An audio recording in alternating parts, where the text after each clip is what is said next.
everybody, good morning. It is your favorite sewing teacher, Miss D.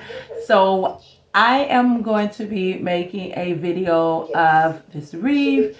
It's almost completed, as you see, but I'm finishing it up and just wanted to kind of put it on there as a crafting video. These are so easy to make. I mean, like, oh my God, it's nothing but the mesh, and you can get the decorative mesh. You can make any form of it for the holidays. I have an Easter bunny one that I did that's also on our page, so you can go right to that and see that one as well. But you can do all types of things with it. I like to use the pipe cleaners, okay? And what I do is I cut them down to about 2 inches a piece, and then I make sure that in each area I do about 6 inches, and I put it there.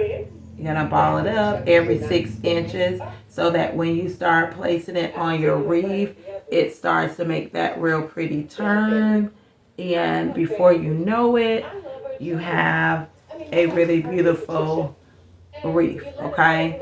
That's coming all together, all right? So I'm going to be filling in the middle with the blue.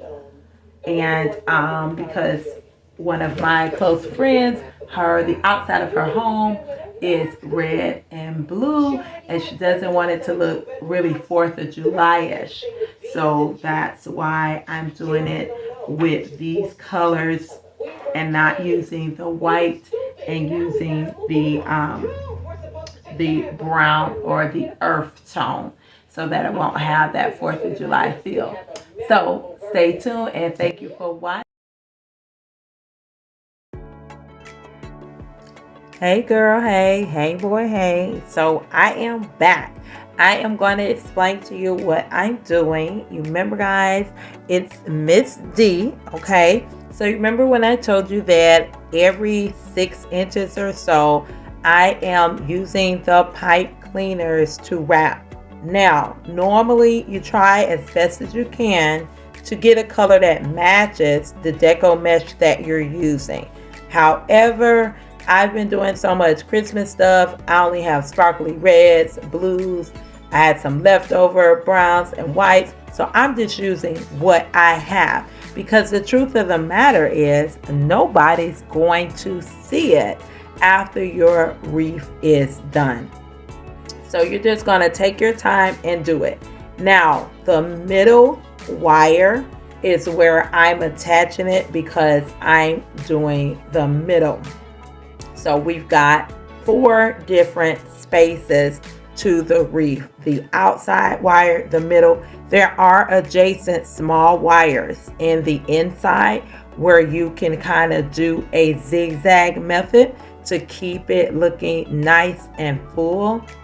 I used a total of almost 2 full ones, and I'm done. That is the completed wreath. She loves sunflowers, okay? So that's why the sunflowers is on there, because that's her thing. So I had to find a way to incorporate them.